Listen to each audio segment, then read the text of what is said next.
ប្រហែលហ្នឹងគឺមានការផ្ទុះវិញទៅលើលទ្ធផលការប្រកួតជាមួយ AFC Asian Cup របស់អូនអាយុខំ17ឆ្នាំដោយលទ្ធផលទទួលបានមិនសូវជាកាត់កោប្រមាណដោយបីប្រកួតដំបូងចាញ់ទាំង3ថែមទាំងត្រូវបានលុតដោយក្មេងៗឡើង5-1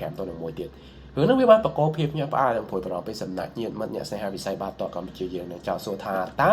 វិស័យបាល់ទាត់ជាយើងនៅតែកំពុងស្ថិតនៅក្នុងកន្លងវិថីដ៏ត្រឹមត្រូវមួយឬយ៉ាងណា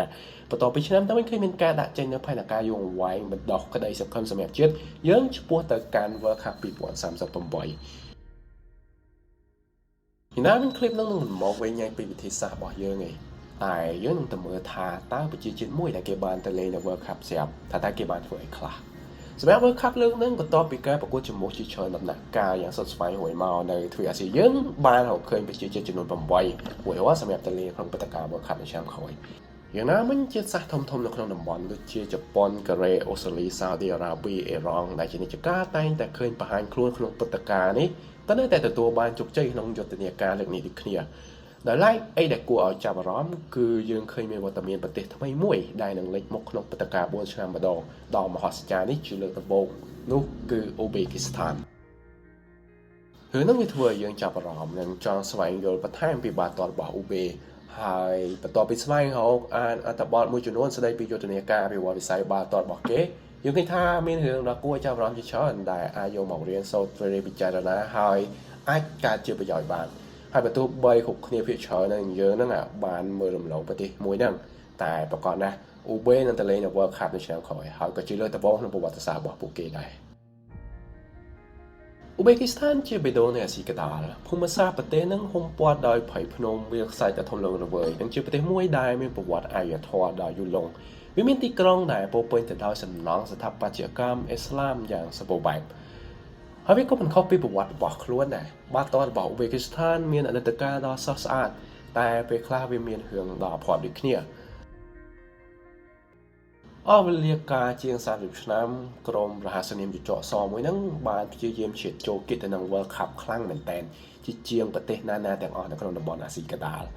តែគ្រប់លើកតែងតែបញ្ចប់ទៅដោយលទ្ធផលខកចិត្តពេលខ្លះក៏ដោយសារពេលនាទីមិនចូលពេលខ្លះក៏ចាញ់គ្រាប់បាល់គេនៅនាទីបាបពេលខ្លះបន្ទុកក្នុងពោះវាមិនដល់គេពីមួយលើកទៅមួយលើកតែងតែផ្អាកក្តីសុបិនរបស់ប្រជាជាតិទាំងមូលនឹងជានិច្ច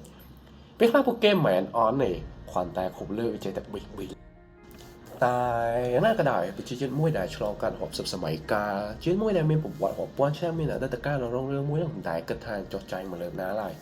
ហើយជារឿងរ៉ាវរបស់ឧបេគីស្ថានដែលផ្លាស់ប្ដូរភាពជាចាំទៅជាធម្មពលរឿងរ៉ាវការខកឈរឡើងរបស់មនុស្សជំនាន់ថ្មីមួយជំនាន់រឿងរ៉ាវពីការសាងអាណាចក្របាល់ទាត់មួយនិងដំណើរការរបស់ពួកគេទៅកាន់ World Cup ជាលើកដំបូងក្នុងប្រវត្តិសាស្ត្រមុនពេលពិភពលោកបានលើពីសម្រែកកងឈៀរបស់អ្នកគាំទ្រអូបេនៅលើឆាកអន្តរជាតិមួយហ្នឹងមុនពេលមានអ្នកណាម្នាក់ជឿថាទ័ពចកសមួយហ្នឹងអាចធ្វើរឿងហ្នឹងទៅរួចគ្រប់យ៉ាងវាគ្រាន់តែជាសបិនរបស់មនុស្សរាប់លាននាក់តែគ្មានសូម្បីម្នាក់ដែលធ្វើរឿងហ្នឹងទៅរួចអស់ពេលជាង30ឆ្នាំគ្រប់យ៉ាងវាប៊ីប៊ីរហូតដោយប្រទេសមួយក្នុងតំបន់អាស៊ីអាគ្នេយ៍យើងគ្រប់វគ្គជំនួសតែងតែប៊ីប៊ីរហូតគេតែនឹងបានទៅលេង Major Tournament តែរសារតែខ្លួនឯងមិនជាលេខ2ល្អរាប់ទសវត្សរ៍ឧបេគីស្ថានដូចជាត្រូវបានជាប់អាថ័ន្តកីឡាករពួកគេមានឆន្ទៈខ្ពស់មានទេពកោសល្យល្អតែហាក់ដូចជាគ្មានប្រព័ន្ធលេងមួយដ៏ត្រឹមត្រូវមិនមានសាលាបង្វឹងយុវជនទូលំទូលាយទូទាំងប្រទេសគ្មានសម្ភារៈនិងហេដ្ឋារចនាសម្ព័ន្ធទំនើបក្នុងការហ្វឹកហាត់ក្មេងៗដែលមានទេពកោសល្យ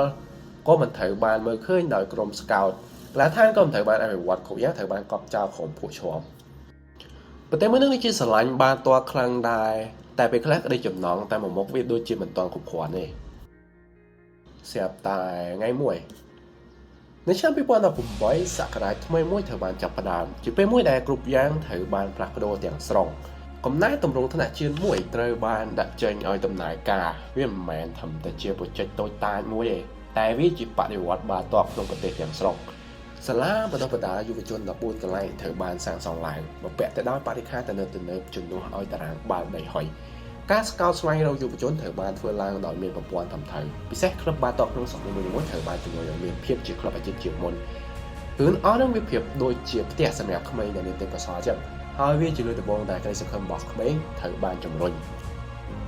វាមិនមែនមនុស្សណាម្នាក់ដែលនឹងអាចធ្វើរឿងនោះទៅរួចដោយម្នាក់ឯងទេសម្រាប់ឧបេគីស្ថានវាគឺជាការសាមគ្គីគ្នាជាធ្លុងមួយវាការចេញពីមនុស្សគ្រប់ផ្នែកគ្រប់ជាន់ថ្នាក់រួមគ្នាសាងហ ហើយជឿលើចក្ខុវិស័យមួយរួមគ្នាសម្រាប់ក្រុមគ្រូបង្វឹកពួកគេសិក្សាពីវិធីសាស្ត្រតាក់ទិចក្បួនខ្នាតរបស់អឺរ៉ុបដែលផ្ដោតសំខាន់ទៅលើវិន័យអត្តសញ្ញាណរបៀបក្នុងការលេងពួកគេចុះទៅដល់ភូមិស្រុកទីដែលមិនមានមន្ត្រីរបស់សហព័ន្ធណាធ្លាប់ទៅដល់ពីមុនមកសម្រាប់រដ្ឋាភិបាលការវិនិយោគលើនឹងមិនមែនធ្វើឲ្យតែបានទេវាត្រូវការភាពប្រកបវិជ្ជាទៀងទាត់រចនាសម្ព័ន្ធត្រឹមត្រូវនិងទូលំទូលាយពេញផ្ទៃប្រទេសរបស់ហ្នឹងវាគឺជាផែនការយូរអង្វែងមិនមែនមកផ្លែឃើញផលទេពីមួយថ្ងៃទៅមួយថ្ងៃឃើញថាចាប់ផ្ដើមមានផ្លែផ្កាបន្តិចម្ដងយើងនិយាយថាឈុតអុយ20បានឆ្លងទៅលេងនៅ World Cup ក្រោយមកយក20ឆ្នាំម្ដងទៀតសម្រាប់ឈុតអុយ23អាចប្រកួតប្រជែងយ៉ាងដដំតសងជាមួយនឹងពួកមហាអំណាចបាល់ទាត់អាស៊ីផ្សេងកីឡាករពេញៗបានចេញទៅក្រៅប្រទេសបានតែទទួលបទពិសោធន៍ដើម្បីត្រឡប់មកពង្រឹងក្រុមตัวយ៉ាងដូចជាខ្សែការពារ Abdulkader Khoshanov ដែលលេចធ្លោខ្លាំងនៅលីកអង់បារាំងជាមួយនឹងក្រុម Lens ដែលចុងក្រោយបានផ្លាស់មកចូលរួមជាមួយ Man City ក្នុងតម្លៃផ្ដាច់កងត្រាប្រមាណ40លានអឺរ៉ូសម្រាប់ក្លឹបអាជីពបានបន្តអភិវឌ្ឍនិងមានកម្រិតបទដ្ឋានខ្ពស់ជាងមុនមកដល់ចំណុចហ្នឹងអាចនិយាយបានថាអនាគតដ៏ត្រចះចង់លេងគ្រាន់តែជាការសម័យទៀតហើយតែវាកំពុងតែខ្លាចជាការពិតវាប្រៀបបានគ្រប់យ៉ាងត្រូវបានផ្លាស់ប្ដូរនៅក្នុងចិត្តគំនិតរបស់កីឡាករអ៊ូបេគីស្ថានពួកគេលេងដូចជាមនុស្សកំសាកទៀតហើយគ្រប់ពេលគេតែងតែបង្ហាញឲ្យឃើញថាជាតិសាសន៍មួយនេះពិតជាស័ក្តិសមសម្រាប់ឆាកអន្តរជាតិដ៏ធំមួយហ្នឹងគ្រប់ការប្រកួតទាំងអស់ភាពបានដូចជាសារផ្សាយចេញប្រាប់ទៅឲ្យគេឯងជ្រាបថាពួកអញមិនមែនជាអ៊ូបេគីស្ថានដែលពួកឯងធ្លាប់ស្គាល់ហ្នឹងទេទីបំផុតមកដល់ឆ្នាំ2025ជាពេលដែលពួកគេនឹងតឹងរង់ចាំមកជាយូរជាឆ្នាំដែលនឹងមកកំណត់ជោគជតាវាសនារបស់ពួកគេតាមរយៈក្រុមមួយដែលសាងចេញពីថ្នាលបដងបដារបស់គេផ្ទាល់ពួកក្មេងៗអស់នឹងយល់ពីទស្សនវិជ្ជាបាល់ទាត់មួយស្របគ្នាស្ថិតនៅលើវិធីសាស្ត្របែបបទដែលគេស្ដារឡើងមករួមគ្នាគូផ្សំជាមួយតាក់ទិចដ៏វៃឆ្លាតរបស់ខូចលោកទីមួកាប៉ាត់សេដែលផ្ដល់កម្រិតការលេងមួយដ៏ថិតថេរពួកគេលេងបាល់បែប Dynamic ផ្ដោតសំខាន់ទៅលើការផ្លាស់ទីយ៉ាងមានឥស្សរៈគ្រប់ពេលបាត់បាល់តម្រូវឲ្យមានការដាក់សម្ពាធដ៏ខ្លាំងក្លាទៅលើគូប្រកួតការលេងបែបហ្នឹងត្រូវការប្រើពលៈកម្លាំងយ៉ាងច្រើនមហាសាលដូច្នេះភាពវៃឆ្លាតការយល់ពីស្ថានភាពនៅលើទីលានវាពិតជាមានសារៈសំខាន់វាស្ទៀងទៅនឹងអីដែល Liverpool របស់ Arne Slot បានធ្វើការពីដល់ការមកដែលធ្វើឲ្យពួកគេឈ្នះពាន Premier League អូបេគីស្ថានផ្ដោតលើការប៉ះបាល់ដែលច្រើននិង Quick Transition បំប្រែបំរួលយ៉ាងឆាប់រហ័សពីការការពារទៅប្រយុទ្ធពិសេសពួកគេមានប្រព័ន្ធការពារមួយដ៏ណែនមកចត់និងមានវិន័យដូចឃ្លាមួយដែល Sir Alex Ferguson តែងពោលឡើងថាប្រយុទ្ធល្អនឹងធ្វើឲ្យអ្នកឯងឈ្នះការប្រកួតតែប្រការពារល្អវិញអ្នកឯងគឺជាជើងឯងយើងមកមើលដំណើរនៃបេសកកម្មរបស់ពួកគេក្នុងយុទ្ធនាការជម្រុំ World Cup 2026នេះវិញ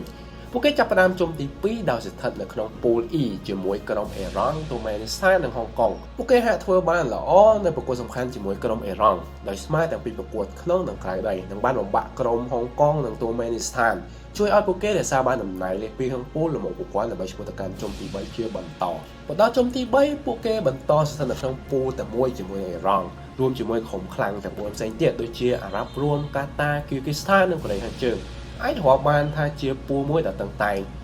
ពួកគេចាប់ផ្ដើមជុំទី3ដោយឈ្នះពីប្រកួតជាប់គ្នាឈរនៅកំពូលតារាងពូល E មាន6ពិន្ទុមុននឹងបន្តទៅប៉ះក្រុមខ្លាំងអេរ៉ង់នៅប្រកួតទី3និងបញ្ចប់ដោយលទ្ធផលស្មើគ្នា0-0រក្សាតំណែងកំពូលតារាងប្រកួតបន្ទាប់ពួកគេនៅតែរក្សាភាពខ្លាំងដោយយកឈ្នះទៅលើអារ៉ាប់រួមក្នុងដីដោយលទ្ធផល1-0តែគ្រប់យ៉ាងវាមិនដែលឥតខ្យល់រហូតទេមកដល់ប្រកួតទី5ពួកគេបានរងទៅនឹងការខកចិត្តដោយហោះទៅចាញ់កាតាដោយលទ្ធផល3-2ដោយម្ចាស់ផ្ទះរកបានគ្រាប់ជ័យជំនះនៅនាទី101ធ្វើឲ្យអ៊ូបេគីស្ថានធ្លាក់មកឈរតំណែងលេខ2ក្នុងពូលមាន10ពិន្ទុតែយ៉ាងណាវិញពួកគេហាក់ដូចជាអាចស្ដារស្ថានភាពឡើងមកវិញបានក្រោយវាយលុកយកឈ្នះកូរ៉េខាងជើងនៅឯទឹកដីកាតាប្រទេសឡាវដោយលទ្ធផល1-0បន្តក្តីសង្ឃឹមទៅ World Cupប្រកួតទី7និងទី8ពួកគេទទួលបានជ័យជំនះទៅលើគីគីសាន1-0បន្តស្មើជាមួយរ៉ង់ដោយលទ្ធផល2-2តាមរយៈការប្រកួត8ប្រកួតមកហ្នឹងអ៊ូបេមាន17ពិន្ទុឈរនៅលេខ2នៅមុខក្រុមលេខ3អារ៉ាប់រួមដែលមាន13ពិន្ទុដោយហ្នឹង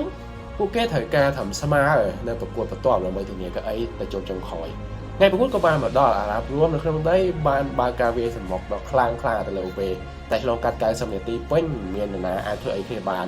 ធ្វើឲ្យការប្រកួតចប់ដោយលទ្ធផល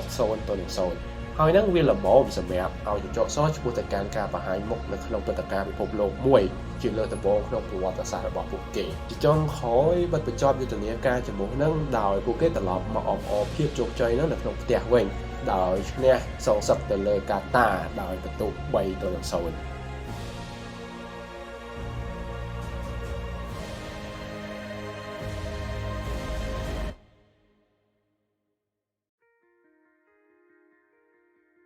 បន្ទាប់ពីរងនៅសេចក្តីអាភ័ព្វជាច្រើនឆ្នាំជាច្រើនទសវត្សរ៍ពីមួយជំនាន់ទៅមួយជំនាន់ទីបំផុត